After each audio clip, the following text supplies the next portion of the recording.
Relato Nacional es un podcast auspiciado gracias al aporte que muchos de ustedes realizaron a nuestro crowdfunding en la plataforma idea.me.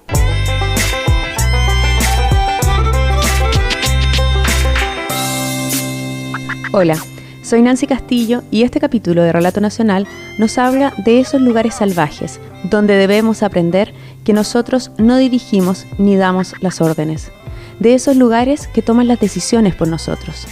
Este capítulo se llama Atrapado y es la historia del periodista argentino Federico Bianchini, que soñó por años conocer la Antártida y cuando llegó al lugar por una semana, fue este paisaje salvaje el que decidió cuándo era el momento de marchar. Soy Federico Bianchini, periodista. Hablo desde Buenos Aires.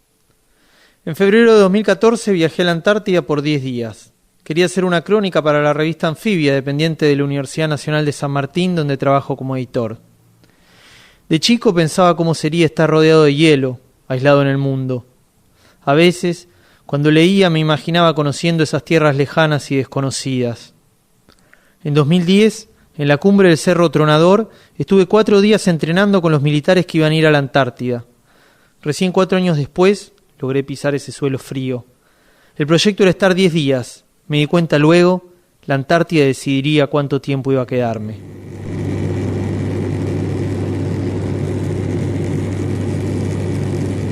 Viajé de Buenos Aires a Río Gallegos, en la provincia de Santa Cruz. De Santa Cruz a la Antártida.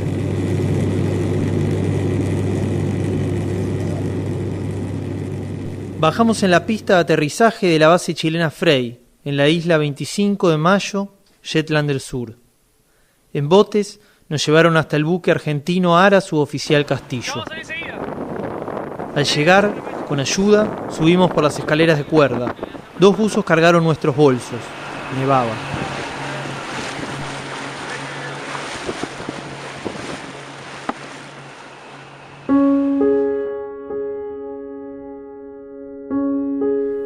A pesar de que iba rápido, el castillo parecía detenido.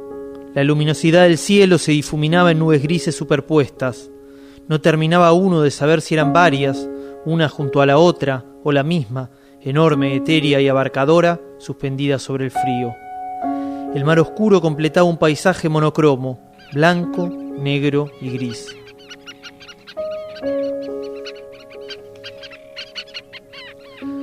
Junto a mí, un prefecto que iba a pasar un año en la Antártida fumaba tranquilo. Me dijo: lo importante es la paciencia. En ese momento solo fue una palabra. Días más tarde se transformaría en un consejo vital.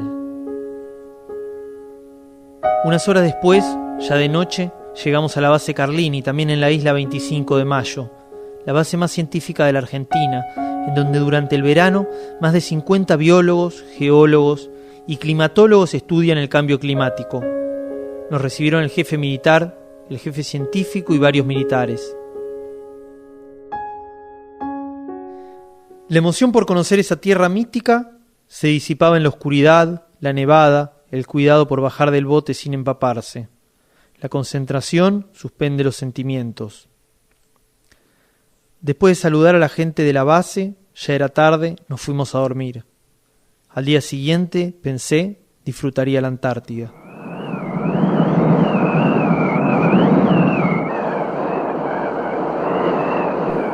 Pero el sábado, durante el desayuno, el jefe militar dijo que no podríamos salir de la base. El clima era malo e iba a empeorar. Descubrí, en la Antártida el tiempo no pasa. Transcurre distinto, como el agua de la profundidad de un lago que se mueve aunque no sigue una pendiente, circula cerrada en un espacio íntimo. En algún momento alguien dice: ¿hoy qué día es? Y otro responde lunes, o miércoles, o 14 o 16, y uno se da cuenta de que hace rato perdió la noción del tiempo.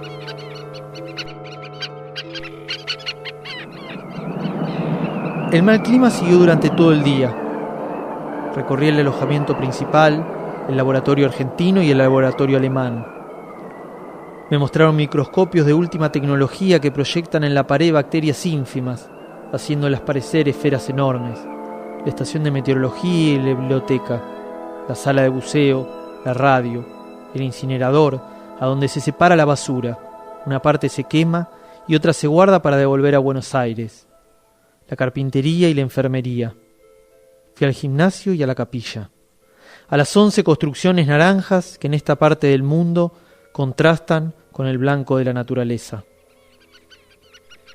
Antes de la cena, pizza y cerveza como todos los sábados, una mujer perteneciente a la administración se me acercó y me dijo que debido a las condiciones climáticas solo me podría quedar hasta el lunes. En menos de 48 horas debía irme. Pero son apenas 4 días, no me alcanza para entrevistar a casi nadie. Respondió entonces, debía quedarme 2 meses. ¿2 meses? El lunes me parece bien.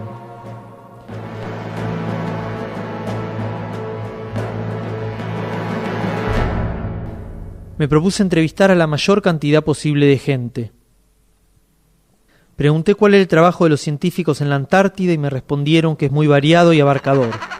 Se estudia, fundamentalmente, el impacto del cambio climático.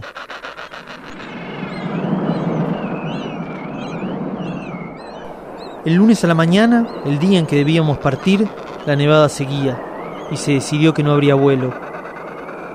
La salida se suspendía hasta el jueves.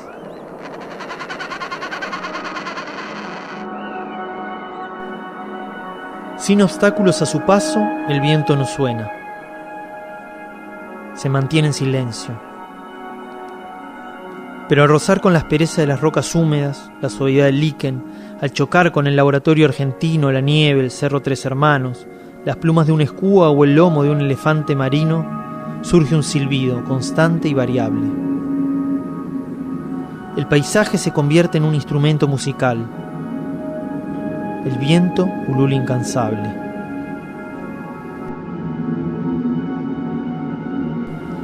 El jueves, la salida se suspendió por una semana más. Nadie supo por qué. Algunos decían que el avión Hércules había viajado a Haití para una misión humanitaria. No teníamos forma de chequearlo. ¿Hasta cuándo iba a quedarme ahí? Cuando el teléfono quedó libre, llamé a mi novia. Le expliqué que el vuelo se había suspendido, que el viento seguía soplando, que la ventana climática. ¿Pero cuándo volvés? No sé, no queda claro. Llamé a mi jefe, le expliqué que el vuelo se suspendió, que la ventana climática. ¿Cuándo volvés? Se supone que la semana que viene. El sábado el viento amainó. La nieve se transformó en lluvia.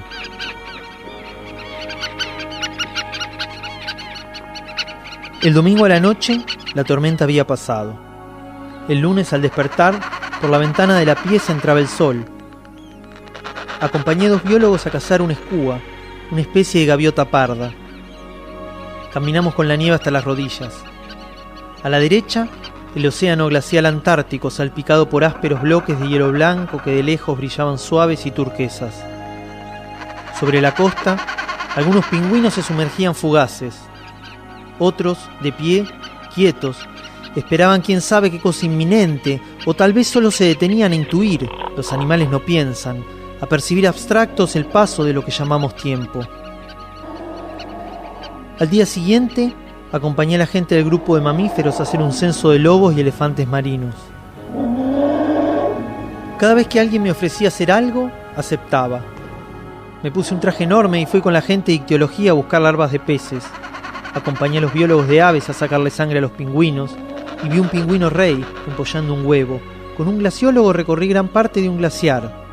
Vi la autopsia de un escúa que murió congelado. Estaba allí para ver, escuchar, conocer. Caminar ese lugar ventoso, desértico, pálido y desconocido. Después de sacarle una foto al paisaje, con la agresividad del frío todavía en los dedos, pensé que estar en la Antártida era una experiencia necesaria. Como tirarse de un paracaídas y caer sin contención, disfrutando al entrar en una nube. El propio grito, que es miedo y a la vez felicidad. Me descubrí inmerso en un registro onírico, donde todo, un lugar así, era factible y misterioso. Antes de guardar la cámara, me pregunté cómo describir la belleza. Las fotos no funcionaban. La técnica todavía no alcanza para hacernos sentir que estuvimos ahí. ¿Cómo describir un paisaje? Se conforma con constatar que el registro preciso de las olas. ¿Cómo describir un que van y vienen y de las olas? ¿Vienen y se van? ¿O son unas que llegan y mueren en la orilla y otras y pasan con fuerza? Llevaba 18 días atrapado en el hielo. El tiempo transcurría distinto.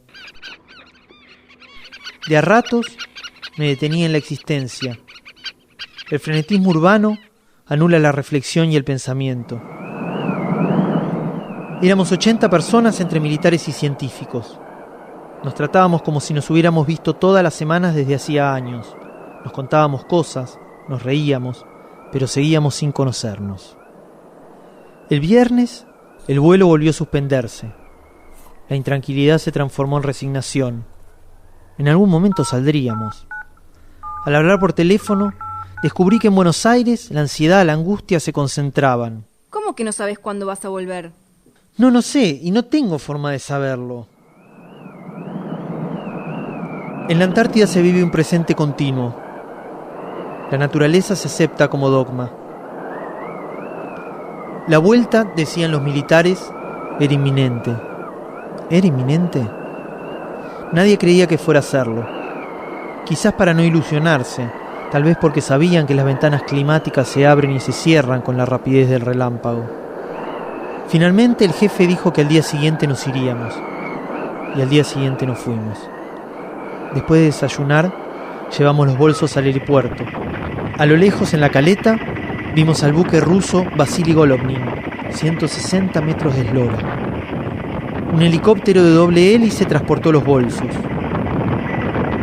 Luego nos llevó en tandas de 11 hasta el barco.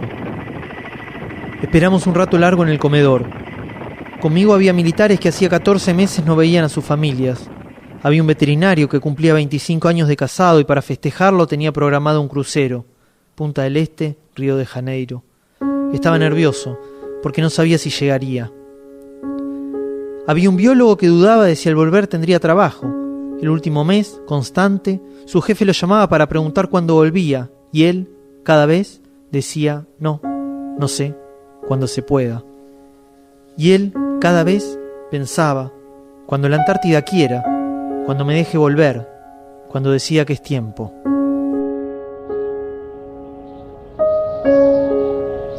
Después de días y días, finalmente, el clima se apaciguó. Pudimos salir. La Antártida permitió que nos fuéramos.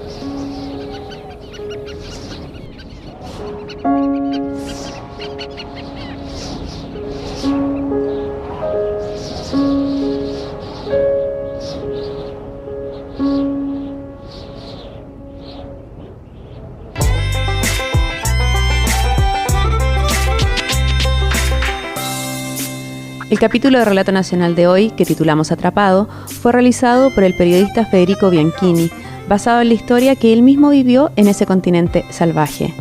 Si quieres conocer más historias de estas, Bianchini acaba de publicar en Argentina el libro Antártida, 25 días encerrado en el hielo, de Editorial Tusquets. La dirección de este capítulo estuvo a cargo de Nancy Castillo, la edición de audio en manos de Marcelo Cotton, la producción es de Josefina Aguirre. Por las canciones Meditation Impromptu 01 y The Chamber agradecemos a Kevin MacLeod y por Gone agradecemos a Lee Rosberg. Y a todos ustedes por escucharnos y o haber aportado en nuestro crowdfunding en Ideame. Para escuchar más capítulos de Relato Nacional, ingresa a www.relatonacional.com.